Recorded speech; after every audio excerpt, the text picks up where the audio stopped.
Staffing ratios.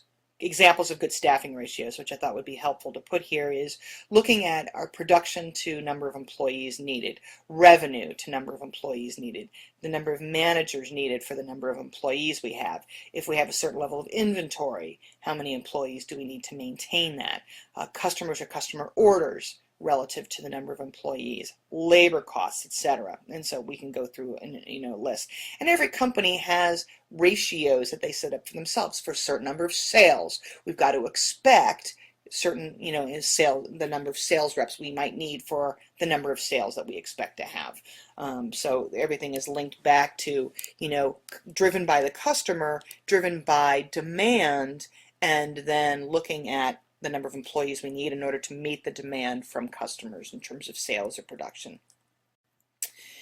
The next thing is this idea of transition analysis, or Markovian transition analysis. And I wouldn't worry about the term Markovian. I mean, the goal here is really where there's a flow of people through the company. We know that people go and they come into the company and they may move up, they may move laterally, they may become demoted, or they may leave the company entirely. And so the whole goal of transition analysis is to recognize that people aren't stagnant when they get into a company, that they have mobility and they move about and around depending on what the needs of the company are. It depends on whether or not they have aspirations to grow or to move.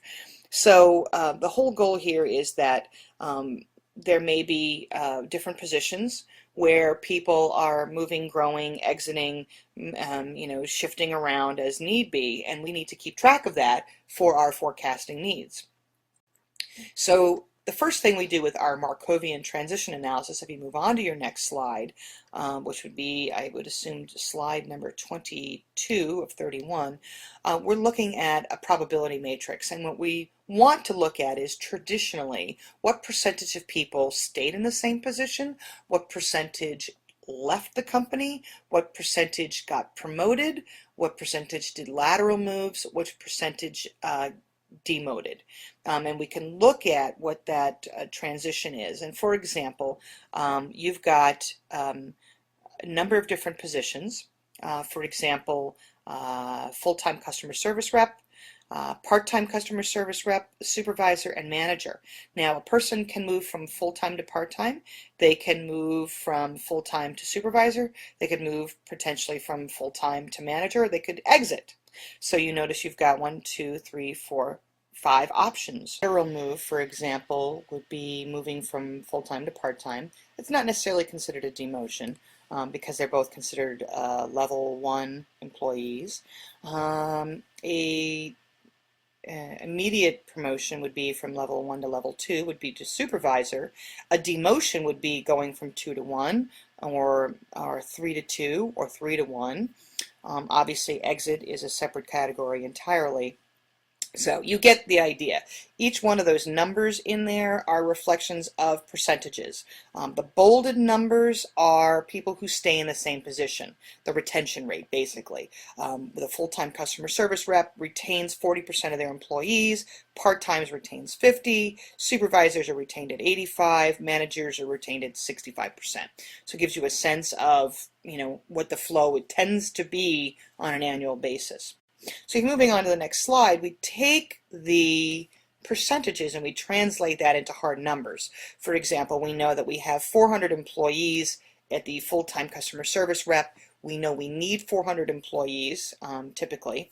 So 40% of 400 is 160, and we can apply those percentages across the board to know roughly 40% of them leave, 40% of them stay, and then there's 10 and 10 in terms of whether or not they move to part-time or they move up to supervisor. And we can, again, apply those numbers throughout and watch the flow. And so this is one example of a mathematical tool that we can use based on some past history about whether or not what we can expect in terms of the flow of people through the company. Clearly, we need to make adjustments to the number of employees needed, given what our needs are. If our needs decrease, that it's going to change things. And we're going to do a modified Markovian analysis for our assignment. and I'll take you through some of that and allow you some time to work on that in class, at least to start, asking some questions and working through it, but you're going to have to work through those numbers on your own in the end, but gives you a good sense of how that basically works. So, how do we forecast the supply of our human resources? Obviously, we've got to look at migration in and out of our area. We've got to look at the individuals entering and leaving the workforce. We've all sorts of, different focuses. I mean, we're doing environmental scanning, right? So we need to know what are the issues out there, but we want to look at specifically what are the issues focused on our external supply. Our next slide then says, how do we estimate our internal, and this just again goes back to the the Markovian analysis that we were talking about. We're now going to look at what our inflows are. We're going to look at what the outflows are based on our Markovian analysis, and we're going to have to figure out what is our net supply going to be, and whether or not that means we need to hire more or lay some people off or do promotions, or how we're going to move people around. So this sort of takes all that information and plugs it all together and gives us some estimates on what the unit needs in terms of numbers.